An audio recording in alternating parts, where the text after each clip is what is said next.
اللهم صل على محمد وآل محمد وعجل فرجهم أجمعين. أعوذ بالله من الشيطان الرجيم. بسم الله الرحمن الرحيم. إن الله خير ناصر ومعين. السلام عليك يا شهر الله. السلام عليك يا باب الله. رمضان المبارک میں رمضان کا پیغام آپ کے نام میں ہم ہر روز وہ دعا جس میں ایک خاص میسج رمضان میں روزہ رکھنے والوں کے نام دے دیا گیا ہے، اس پر ہم وہ پیغام آپ تک پہنچانے کی کوشش کر رہے ہیں۔ اور ڈیلی ہماری کوشش یہ ہوگی کہ رخ کیجئے گا اپنے دلوں کو، پرواز کیجئے گا۔ یہاں سے کچھ ہی ڈسٹنس پر موجود ہے کریم اہل بیت زینب امام رضا بنت باب الحوائج حضرت معصومہ سلام اللہ علیہا کا نورانی روزہ، اور ہم ڈیلی آپ کی طرف سے نائب الزیارہ ہے۔ ہر روز کی طرح آج بھی کہوں گی بہت مبارک ہو آپ کو، آپ کے فیملی کو، کہ آپ رب کا مہمان بنے اور رحمت ازلی کا گیسٹ بنے، اور اس دسترخوان پہ جو پیکیجز اللہ سبحانہ تعالیٰ نے رمضان المبارک میں ہمارے لیے رکھا گیا ہے اسے زیادہ سے زیادہ فیضیاب ہو انشاءاللہ۔ اس لیے کہ رمضان کا چاند نظر آتے ہی رسول اللہ صلی اللہ علیہ وآلہ وسلم نے کیا فرمایا تھا کہ قد اقبل الیکم شہر اللہ بالبرکہ والرحمہ والمغفرہ، کہ ہمیشہ تو تم لوگ انتظار کرتے ہو۔ قد اقبل، اقبل کا مطلب یہ ہے کہ دوڑ کے آ رہا ہے آپ کی طرف، آپ کو ڈھونڈ رہا ہے، آپ کو پکار رہا ہے، آپ کو بلایا جا رہا ہے، آپ کو میسج دے دیا جا رہا ہے۔ اور کون آپ کی طرف آ رہا ہے، کیا چیز آپ کی طرف آ رہی ہے؟ شہر اللہ، اللہ کا مہینہ ہے نا۔ جو شعبان تھا، جو رسول اللہ صلی اللہ علیہ وآلہ وسلم کا مہینہ تھا، وہ گزر گیا، اور رجب کا مہینہ جو مولا کائنات کا مہینہ تھا وہ بھی گزر گیا۔ اور رجب کا مہینہ وہ بابرکت مہینہ ہے، ہمارے مجتہدین کا کہنا ہے کہ جس میں تخلیہ، مطلب آپ نے اپنے اندر موجود خامیوں کو ریموو کرنا ہے، آپ نے اسے ڈیلیٹ کر کے اپنے آپ کو تیار کرنا ہے۔ اور شعبان کا مہینہ، مناجات شعبانیہ کو پڑھتے ہوئے آپ نے کیا کرنا ہے؟ تحلیہ، مطلب آپ نے اس خالی دل کے اندر اپنے آپ کو یوں ریڈی رکھنا ہے کہ کوئی بھی نور الہی ماہ شعبان میں جہاں کہیں سے آ جائے، کبھی حسین کے در سے آ رہا ہے، کبھی زین العابدین کے در سے آ رہا ہے نا، کبھی عباس کے در سے آ رہا ہے، کبھی شہزادہ علی اصغر کے در سے آ رہا ہے، قاسم کے در سے آ رہا ہے، علی اکبر کے در سے آ رہا ہے، اور جو کائنات کے منجی امام زمانہ کے در سے آ رہا ہے، اور بعثت کے در سے آ رہا ہے، وہ سب آپ کے اندر جو ہے تہیہ ہو، اور آپ اس کے لیے اپنے آپ کو تیار کرو۔ اور رمضان المبارک کا مہینہ جو ہے شعبان میں تخلیہ اور رجب میں تخلیہ اور شعبان میں تہیہ کرنے کے بعد رمضان حلول کا مہینہ ہے۔ مطلب آپ پیک کر بن جاؤ گے ان تمام ایٹریبیوٹس کا جو اللہ سبحانہ تعالی رمضان المبارک میں آپ کو دے رہا ہے۔ اور رسول اللہ صلی اللہ علیہ وآلہ وسلم نے فرمایا قد اقبل الیکم شہر اللہ، صرف اونلی فار خدا جو مہینہ ہے وہ مہینہ تمہارا استقبال کر رہا ہے، خود آ بھی رہا ہے، خود استقبال بھی کر رہا ہے۔ اور کن چیزوں کے ساتھ، کیا گفٹ میں لا رہا ہے یہ مہینہ؟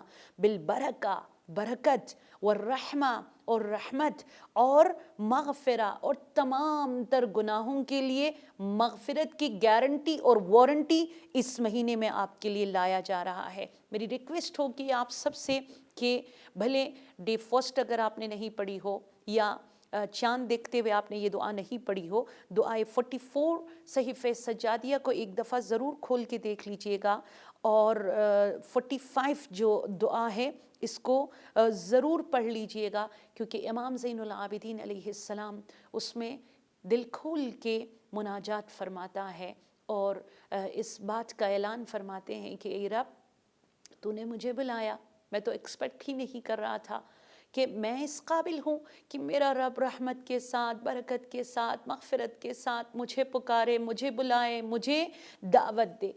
آج سیکنڈ ڈے کی جو دعا ہے، دیکھتے ہیں کہ اس دعا میں اللہ سبحانہ تعالی مجھے اور آپ کو کیا میسج دے رہا ہے۔ رمضان کا پیغام آپ کے نام میں سیکنڈ ڈے میں جو دعا ہے، اس میں 3 پوائنٹ سے میں اس کی طرف اشارہ کرنا چاہوں گی کہ دعا پہلا جملہ یہ ہے، اللہم قربنی فیہ الی مرضواتک، پروردگارا کچھ ایسا کرشمہ کر دکھا۔ میں کینیڈا میں ہوں، ہے نا، میں جاب کرتی ہوں، میرا ہسبینڈ جاب کرتا ہے، میرے بچے جاب کرتے ہیں، بہت بیزی ہماری لائف ہے، میں نہ جانے دنیا کے کس کونے میں ہوتی ہوں، شاید مجھے اتنی عبادت کا موقع نہ ملے، لیکن سیکنڈ ڈے کی دعا میں آپ دل کھول کر اللہ کے سامنے اپنی اس فیلنگ کو شیئر کرتے ہوئے آپ کہتے ہو، اللہم قربنی فیہ الی مرضاتک، خدایا کچھ ایسا کرشمہ کر دکھا کہ میں تیری رضا اور تیری خوشنودی کے قریب ہو جاؤں، خوشنودی اور رضا الہی کو حاصل کرنے میں کامیاب ہو جاؤں۔ وَجَنِّبْنِي فِيهِ مِن سَخَطِكَ وَنَقِمَاتِكَ، اور پروردگارہ تیرے عذاب سے ہمیں محروم رکھ۔ لیکن دیکھنا یہ ہے، یہ جو فرسٹ پوائنٹ ہے اس دعا میں، قربنی فیہ الی مرضواتک، خدایا ہمیں کچھ ایسا کرشمہ کر کہ تیری رضا اور تیری خوشنودی کے میں قریب ہو جاؤں، میری پیرنٹنگ ایسی ہو، میرے بچے قریب ہو جائے، میرے گھر کا انوائرمنٹ ایسا ہو کہ مجھ سے منسلک ہر فرد، میرے فیملی ممبرز تیری رضا کو حاصل کرنے میں کامیاب ہو جاؤ۔ یہ کیسے ہوگا مجھے بتائیے آپ، یہ کیسے ہوگا؟ اس کے لیے روایات میں ہے، جیسے تھرمامیٹر ہے نا، اس طرح روایات میں ہے کہ اگر تم یہ دیکھنا چاہتے ہو کہ رب تجھ سے کس قدر راضی ہے، تو آؤ ہم اہل بیت تمہیں وہ ایک شارٹ راستہ دکھا دیتے ہیں، تو یہ دیکھ لو کہ تم خدا سے کس قدر راضی ہو، تم کتنے زیادہ سیٹسفائی ہو اپنی لائف سے۔ آپ اپنے سینے پہ ہاتھ رکھیں، دل پہ ہاتھ رکھیں، اور انصاف سے کہیے گا کہ آپ کس قدر راضی ہے، سیٹسفائی ہے اپنی لائف سے۔ بہت ساروں نے کہا ہے کہ ہم اللہ سے راضی نہیں ہیں، اور بہت دل کھول کر شکوہ کرتے ہیں، گلہ کرتے ہیں کہ خدایا سب سالم ہیں، سب سکسسفل لائف گزار رہے، میری ہی لائف میں اتنی پرابلم کیوں ہے، میرا گناہ کیا تھا، مجھے کیوں اتنی سزا دے دی گئی۔ مطلب اپنے آپ کو نیگیٹیوٹی کے ساتھ ملامت کرنا، نا امیدی کا شکار کرنا۔ کوئی بیمار نہیں ہے، میں پورا سال جو ہے بیمار رہتا ہوں۔ عزیزان من، یہ کیفیت آپ کی لائف میں کبھی بھی نہیں ہونی چاہیے، اس لیے کہ اللہ کی رضا کا معیار اور ملاک آپ کو پتہ ہے کیا ہے؟ یہی کہ خدا کہتا ہے تم دیکھ لو کہ تم کس قدر مجھ سے راضی ہو، اگر تم مجھ سے راضی ہو تو میں اٹس مین کہ میں تم سے راضی ہوں۔ خوش نصیب ہے اس پروگرام کو آج سیکنڈ ڈے کی دعا کو پڑھتے ہوئے جو یوں ہاتھوں کو اٹھا کر کہے گا، خدایا تو نے مجھے گھر دیا، میں خوش ہوں، تو نے مجھے اولاد دی، میں راضی ہوں، تو نے مجھے ایک غیور ہسبینڈ دیا، میں راضی ہوں، ایک خدمت گزار وائف دی، میں راضی ہوں۔ فیلنگز کو ہم آپس میں شیئر کرتے ہیں، میں شکر گزار ہوں، اور ہمارے بیچ میں کوئی اختلافات نہیں ہے، میں شکر گزار ہوں۔ تو نے ایک اچھی بہو عطا کی، میں شکر گزار ہوں، بنا مانگے میری ہر نیڈس میرے گھر میں پوری ہو جاتی ہے، میں شکر گزار ہوں۔ اٹس مین کہ خدا آپ کو جواب دے رہا ہے، اس دعا میں وہ معیار بتا رہے کہ میں تجھ سے راضی ہوں۔ رضا الہی کے لیے یہ میٹر نہیں کرتا کہ آپ ایوری ایئر خانہ کعبہ پہ جاؤ، آپ ایوری ایئر کربلا پہنچ جاؤ، نہیں، اس کے لیے یہ ہے کہ آپ اپنی فیلنگز کو دیکھ لو، اپنی سوچ کو دیکھ لو کہ آپ کس قدر اللہ کی دی گئی نعمت سے، ٹھیک ہے، اور اس لائف سے آپ راضی ہے۔ اولیاء الہی میں سے ایک بہت پہنچے ہوئے مجتہد تھے جو 30 ایئرز بستر پر پڑے رہے اور بیمار رہے، جو ہل نہیں سکتے تھے، کوئی بھی کسی قسم کا مومنٹ ان کے اندر نہیں تھا، اور ان سے یہ کوشچن کیا گیا کہ آپ نہیں چاہتے ہو کہ آپ اٹھ جاؤ, دنیا کو دیکھ لو, انجوائے کرو. تو اس بیماری سے آپ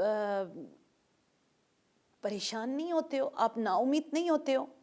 تو انہوں نے مسکرا کر یہ کہا کہ میں جب یہ سوچتا ہوں کہ میرا رب میری اس حالت پہ راضی ہے تو میں مطمئن ہو جاتا ہوں. میں کیوں ناراض ہو جاؤں؟ جس نے مجھے بنایا, جو میرا خالق ہے, وہ مجھ سے راضی ہے, مجھے اور کچھ نہیں چاہیے. تو اگر عزیزان من آپ چاہتے ہو کہ آپ یہ دیکھ لیں کہ رمضان المبارک میں اللہ کس قدر آپ سے راضی ہے, تاکہ رحمت پہ رحمت آپ کے گھروں میں نازل ہو. آپ ایک دعا مانگ لو, 10 دعائیں قبول ہو. خدا آپ کے گھر کو ظہور امام زمانہ کا ایک سینٹر بنا دے. اینی ٹائم امام زمانہ کی دعائیں آپ اور آپ کی فیملی کو ملیں. تو جسٹ آپ یہ دیکھ لو کہ آپ کی لائف میں, بچپن میں, جوانی میں, مطلب آپ آفٹر میرج اور بیفور میرج اور بچے آپ کے ہیں, آپ کس قدر سیٹسفائی ہو اپنی لائف سے, اور آپ خدا کا شکر گزار ہے یا نہیں ہے. اگر ہے تو سمجھ لیجئے گا کہ اللہ سبحانہ تعالیٰ آپ سے راضی ہے. بہت ہی خوبصورت یہ روایت ہے. گلستان سعدی میں سعدی نے اس روایت کو بہت عجیب انداز میں نقل کیا ہے, اور مرحوم قزوینی نے بھی اس روایت کو اپنی کتاب میں ذکر کیا ہے کہ اللہ سبحانہ تعالیٰ جو ہے نا, بندوں کو جب دیکھتا ہے تو 3 گروپس بندوں میں ایسے ہیں جنہیں دیکھ کر خدا تعجب کرتا ہے, اور خدا کہتا ہے کہ میں نے اس لیے تو اپنے بندوں کو خلق نہیں کیا تھا. مطلب خدا ان سے راضی نہیں ہے. ایک وہ شخص نمبر 1 جو نمازی ہے, جو نماز پڑھتا ہے, جسے یہ پتہ ہے کہ کس خدا کے مقابل میں وہ کھڑا ہے, لیکن اس کی نماز میں حضور قلب, اس کی نماز میں خضوع اور خشوع نہیں ہے. وہ بظاہر فارملی نماز پڑھ رہا ہے, لیکن اس کی سوچ بازاروں میں گھوم رہی ہے, بزنس میں گھوم رہی ہے, وہ کاؤنٹنگ میں بزی ہے. نماز بظاہر پڑھ رہا ہے, لیکن یہ کہ سوچ اس کی کہیں اور ہوتی ہے. تو اللہ کہتا ہے میں تعجب کرتا ہوں اپنے ان بندوں سے جو نماز پڑھتا ہے لیکن کھڑا میرے بارگاہ میں ہے, سوچ کچھ اور رہا ہے. تو آیت اللہ نخودکی فرماتے ہیں اس خضوع اور خشوع کو تم نے اگر اپنی لائف میں لا کر اللہ کی رضا اور خوشنودی کو حاصل کرنا ہے تو نماز کے بعد استغفار کی تسبیح ضرور پڑھا کرو. اسی لیے وہ اکثر کہا کرتے تھے آسیان از گناہ توبہ کنن, جو گنہگار ہے نا وہ گناہ سے توبہ کرے, عابدان یا عارفان از عبادت استغفار, اور جو عابد ہے, جو عبادت گزار ہے, انہیں اپنی عبادت پہ بھی استغفار کرنی چاہیے کہ ہم فارملی کر رہے, وہ خوشنودی ابھی ہمارے اندر وہ خضوع اور خشوع کی کوالٹی اور ایٹریبیوٹ نہیں آیا ہے. تو اللہ کہتے ہیں میں اس نمازی پہ حیران ہوں. اور دوسرا گروپ وہ کہ ایک لائف گزار لیتا ہے, میری روزی کھا رہا ہے اور کل کی روزی کے لیے وہ لڑتا ہے, زمین کے لیے مرڈر کرتا ہے, پتہ نہیں ڈیورس دے دیتا ہے یا ڈیورس لے لیتی ہے. اللہ سبحانہ فرماتا ہے میں حیران ہوں, غم روزی مخور برہم مزن اوراق دفتر را. تم کیوں روزی کی فکر کرتے ہو؟ تم اپنی ڈیوٹیز کو سمجھو, رسپانسبلٹیز کو سمجھو, اس پہ پورا اتر آؤ. روزی کی فکر نہ کر کہ قبل استف عزت پھر کنت پستان مادر را, بچے کے دنیا میں آنے سے پہلے بچے کے غذا اور کھانے کا اہتمام ماں کے سینے میں دودھ کی صورت میں وہ رب کرتا ہے. اور دست ید اللہ اگر آپ کے سر پر ہو, آپ کو روزی کی پرواہ نہیں کرنی چاہیے. آپ خمس و زکوٰۃ کا وعدہ کرو, آپ اپنے رسپانسبلٹیز کو سمجھو, روزی میں رب ہر در سے تم پر نازل کروں گا. اور تھرڈ جو اللہ جن سے حیران ہوتا ہے وہ جو ہنستا ہے اور اسے یہ نہیں معلوم, مسکراتے ہوئے ہنستے ہوئے یہ نہیں معلوم کہ اس کا رب اس سے راضی ہے یا نہیں ہے. تو یہ وہ معیار ہے جو آج کی دعا میں خدا آپ کو پیغام دے رہا ہے. وَجَنِّبْنِي فِيهِ مِن سَخَطِكَ وَنَقِمَاتِكَ. خدایا پلیز اے میرے اللہ کچھ ایسا کر کہ میں, میرے بچے, میرا ہسبینڈ, میری وائف, میرے بچے, میرے پیرنٹس, میری فیملی کسی طرح بھی تیرا قہر اور تیرے غضب سے ہم بچے رہے اور کوئی ایسا کام اس رمضان المبارک میں ہم نہ کرے جسے تیرا غضب ہم پر نازل ہو. وَوَفِّقْنِي فِيهِ لِقَرَاءَةِ آيَاتِكَ. خدایا سکسسفل فرما دے, ہمیں کامیابی دے کہ ہم اس رمضان میں زیادہ سے زیادہ قرآن کی تلاوت کر سکے. ہمارے پیرنٹس کے لیے, ہمارے مرحومین کے لیے, ہو سکے تو امام زمانہ کے ظہور کے لیے بھی آپ قرآن کو پڑھ لیجئے گا. آئیے ایک دفعہ دعا کو پڑھ لیتے. بسم اللہ الرحمن الرحیم. اللہم قربنی فیہ الی مرضاتک. یہ میسج ہے نا, خدایا کچھ ایسا کر کے تیری رضا ہماری لائف کا حصہ بنے. وجنبنی فیہ من سخطک. مجھے اور میری فیملی کو اپنے غضب اور عذاب سے بچا کے رکھ. ووفقنی فیہ لقراءۃ آیاتک. ہماری اور قرآن کے بیچ میں کبھی بھی ڈسٹنس نہ لا. ہم امام زمانہ کے لیے, ہم اہل بیت کے لیے, ہم مرحومین کے لیے, اور ہم اپنے لائف سٹائل کو قرآنی بنا لے. والسلام علیکم ورحمۃ اللہ وبرکاتہ.